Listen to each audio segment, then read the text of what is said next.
Hello everyone, a message here from Rebirth Energy, who are raising $8,500 for DJI Mavic surveillance drones.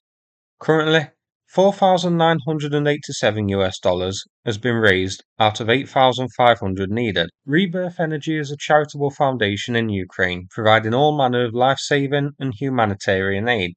Any help would be greatly appreciated, and the links are in the description. Hello everyone, a different type of video tonight, but one which I hope you find interesting. So this video playing now shows a Russian Su-25 mission. Now, this is a non-combat flight, as no external ordnance is seen. But we can see that the Su-25 is carrying 4 external fuel tanks. That's the maximum amount that they carry. Now this flight is over Belgorod region, which isn't too far from Ukraine. I will get to later what this flight is about, and it's pretty interesting. So I thought I'd also take a look at the geolocation of this video, see where it took place, see where the Russian flights like this in Su-25s are occurring, and as we also get a nice view of the aircraft's cockpit too, I'm going to go through what each of the dials and that sort of thing mean.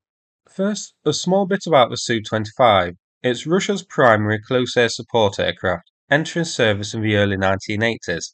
It's basically the Russian equivalent of the A-10 used by the US. It operates right along the front lines, which accounts for its high losses so far, the front lines being a dangerous area. These fly pretty low down and are exposed to manpads, ground fire, medium-range SAMs, long-range SAMs, pretty much everything that Ukraine has to shoot it down, it's threatened by. 30 are lost by Russia so far, 16 by Ukraine, but it is a pretty decent aircraft, despite these losses somewhat reflecting badly on it. So let's check out the maps. So this Su-25 was southwest of a town called Pogolovka, as shown here. It was flying in a southeastern direction when it started to bank left. The Su-25 is at an altitude of about 4,000 meters. As seen here, this is about 41 kilometers or so from Belgorod. Now, I don't think this Su-25 would have launched from Belgorod, as that's very close to the Ukraine border and well within SAM range. But it possibly launched from Kursk, highlighted in blue. We have seen flights of Su-25s launch from Kursk before, as it's a safer base for Russia to operate from than Belgorod Airport. But the uploader, Dave Morrison on Twitter, does say that the aircraft's paint scheme in this video does resemble that of Su-25s from Milerovo, the possible flights shown here. However, it could be possible that Milerovo Air Base's aircraft are temporarily deployed and based at Kursk. I have done videos on Su-25 flights from Kursk before, and to me, it makes more sense to use a Kursk airframe to carry a flight around Belgorod than it does from Milerovo. So the Su-25 flight flew towards the border before banking at the marker. This is about 50 kilometers from the Ukraine border, so technically it is in range of Ukraine's SAM systems, notably the S-300, but we would have to be deployed pretty close to the border to reach this. So it is a bit risky doing a flight in this direction, as opposed to flying it up north.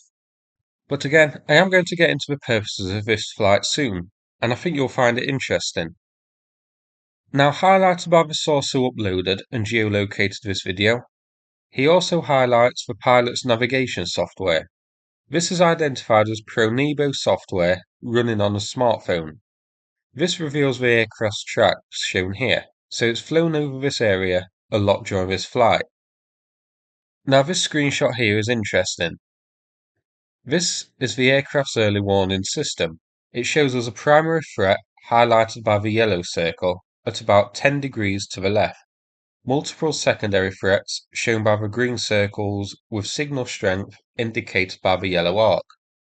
The red lights you can see indicate a target lock-on. Now in the centre of red lights, there are 2 orange lights, the uppermost one is lit. This indicates that the threat is above the aircraft, so this shows us that the primary threat that has a lock on this Su-25 is likely another aircraft. However, the lock-on is done by the altitude or tilt of a jet, so it is possible in a steep dive that this indicator will show the threat as being above the jet even though it's on the ground. But in this case, the Su-25 isn't in a dive, so this is indicating the threat is a jet. You can also spot a sideways triangle at the bottom. Well, there's 2 of them, but only one of them is lit up.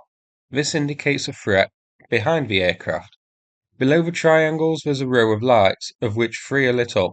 This indicates the type of threats, so there's 6 of them going from left to right. This is airborne radar, long-range radar, medium-range radar, short-range radar, early warning radar, and airborne warning and control system. So we can see here that this aircraft is being threatened by an airborne threat, a long-range radar, which is possibly a S-300, and a medium-range radar, which could be a Buck. Indicated by the green lights, there are 4 threats detected to the left of the aircraft, 2 to the right, with a major threat, indicated by orange light above the green one, being 10 degrees to the left, and there's also something behind the aircraft flagged as a threat. So this gives us some indication as to this flight's purpose. Now these aren't Ukrainian lock-ons, as the direction the threats are coming from is within Russia. So this shows us that this is a flight testing Russia's air defences, both ground-based and airborne. So you can tell by the green lights that in various directions there are Russian SAM systems, medium range and long range, and also fighter jet flights. So this Su-25's mission is intended to test Russia's radar coverage, detection ranges, and that sort of thing.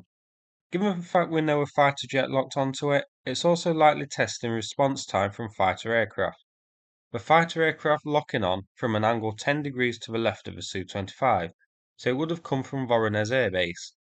Voronezh is home to the 47th Composite Guards Aviation Regiment, who operate 2 squadrons of Su-34s.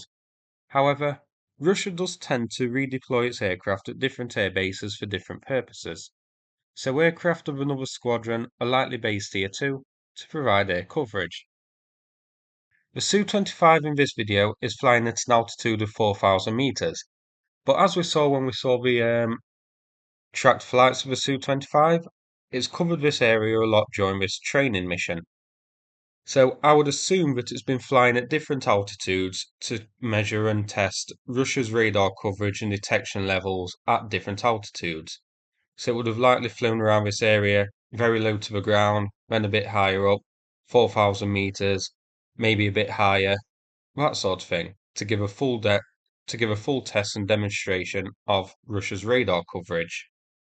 Now, although we know the type of threats locking on, we can't tell which of the green lights represents which SAM system. But we can tell here, given the direction, that these are likely SAM batteries protecting Voronezh, where there's a large major Russian airbase. Here's an image from a flight sim, showing the aircraft's warning receiver in more detail, as the screenshot from the video isn't too clear. Now spot the B and H in the centre. In the screenshot we saw that the B section at the top was hit. This screenshot here shows the dial a bit more clearly. Now let's check out the cockpit a bit more. So this screenshot from the left hand side we can see the various dials, and I hope I have this correct. Apologies if not. Label number 1 is the pressure indicator, which tells us how much wind pressure is put on the wings during manoeuvres. Part number 2 is the gear and flaps control, as well as the gear and flaps indicator. You see the little screen with the aircraft shape? The 3 dots below light up green when the gear is down. The lights under the wing section on the screen indicate the flaps. So this Su-25 has its gears up, no flaps activated. Number 3 is the pylons. 4 pylons are shown as active. One of them is off screen for this screenshot. The orange light showing that the pylon is equipped, and as we saw in the view outside, this Su-25 is equipped with external fuel tanks, no missiles or weaponry. Numbers 4 and 5 are the altitude indicators, the uppermost one showing the altitude above sea level, the bottom one showing altitude above ground level. The difference being of course varying terrain. So the bottom one shows how far the Su-25 is from the ground if flying over high terrain such as hills and that sort of thing. Number 6, the jet's current speed. Panning across to the next screenshot, number 1 here we have another speed dial. Number 2, this display shows the tilt of the aircraft's wings. Number 3, this is the aircraft's direction indicator. Number 4, the vertical speed indicator, so showing how many meters gained and lost during dives and climbs. Number 5 is the clock, which tells the time. On to the next screenshot. Number 1 is the Mach meter, showing the aircraft speed in Mach. The Su-25 is capable of Mach 1 at low altitude. Below that, numbers 2, 3 and 4 are all related. These are the engine gauges. Number 2 is the engine revs per minute and the engine thrust. The bottom ones, numbered 3 and 4, display the heat of the Su-25 engines, which look to be just under 4 for both of them. Next up, the fuel gauge, which is partially obscured by the watermark, but you can make out white lines in the gauge which display the fuel remaining.